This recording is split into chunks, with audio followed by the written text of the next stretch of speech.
you alluded to here with Brad Stevens, obviously knowing this team as well as anybody and going out and buying the groceries. How does he best want to surround those two stars? And what I mean by that is, fans have this pipe dream of like Bradley Beal or Damian Lillard or whomever it is, like random superstar X in the NBA coming in this offseason and helping to lift this team to yet another level. If, like you said, we're not to default to like, well, maybe Rob Williams could be that guy. And I asked Ian, how does Brad want to do this? Is it better to get another third star in here and you're giving up a package of guys, salaries, TPE, whatever to make it work?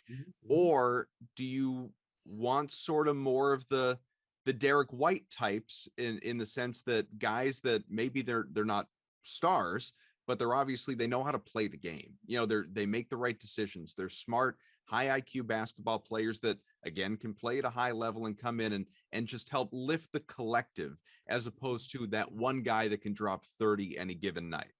I believe the narrative that you painted with Derrick White is probably the best one, because you have two dynamic players here already in Brown and Tatum. And I think what you want to do is just kind of fill in. It's like if you have a window and you have a leak in it, you don't tear the pane down. What you do is you put putty up there and you kind of seal it.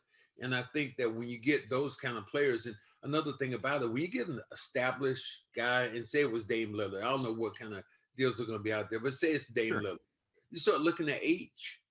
Right now, Brown and Tatum are growing together, and these are two young dynamic players.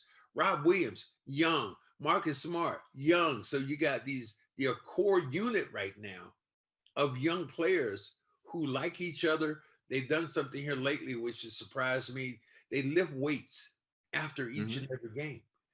That to me, I didn't. And they have this rap music going. I couldn't tell you a song out there, whatever they're doing, but they had this rap music going. They're lifting weights. They seem happy, and I think it's a certain amount of camaraderie which has come back to this team.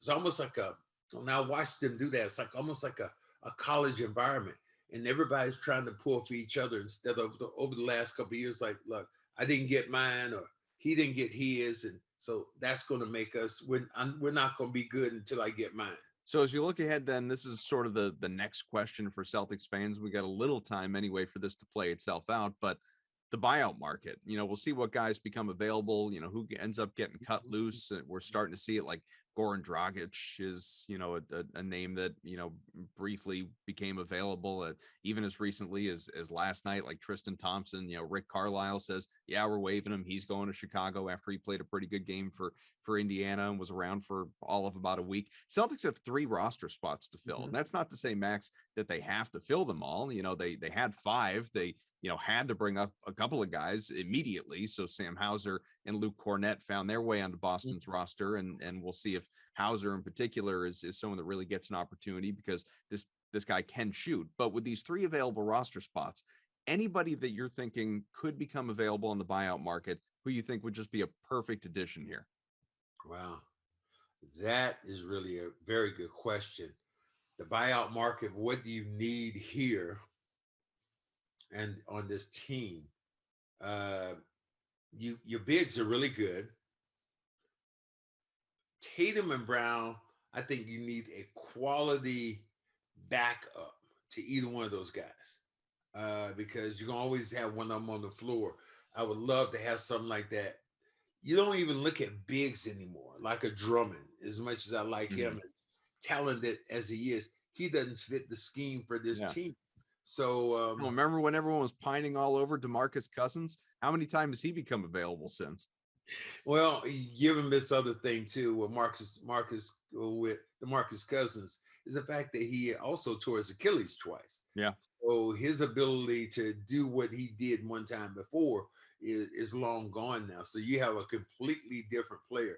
If he was as healthy and stayed healthy, then you wouldn't. I don't think you have a question about this, because of who he is as a player and what he can bring to the table. He can knock down shots. He rebounds the basketball. And what we know, he's mean as a doggone junkyard dog. And I like him.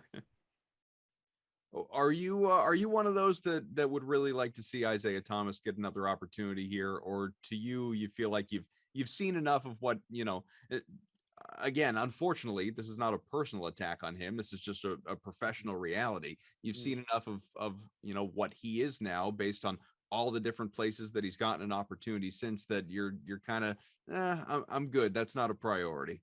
Well, for this team, I don't think it's a priority. You know, of having guards and shooting guards. You got guys who can put the ball in the hole.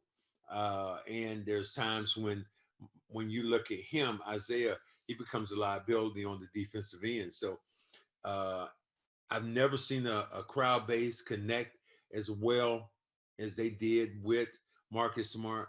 But at the same time, excuse me, not Marcus Smart, but talking about Isaiah Thomas, Mhm. never seen a crowd base connect like that with the IT time. It's my time, full Yeah. court. I've never seen a fan base connect. But I think also that time of what he did and his role and what teams like and what they won't do now, I don't think it fits the bill for what the Celtics want to grow into.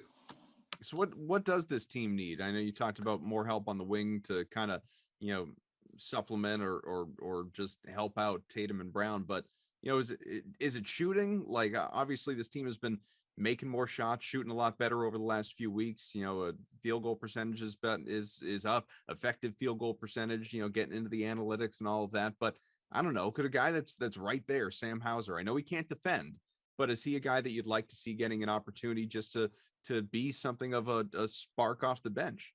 Well, when you get a guy like him that can shoot the basketball, that is a spark. That's a weapon that you're able to bring in. A guy can knock down shots. Well, you think about over the last couple of years, the Celtics have looked at some other people on their bench and said, "Oh my God, that guy right there is a stone cold shooter. Get in the game, can't knock down those shots." So I think that there's the adjustment period for the Celtics and the honeymoon for the Celtics is now over. I think the biggest thing they have to do is put these guys together and get ready to play for the last 20-minute stretch, those last 20 game stretches they're going to have.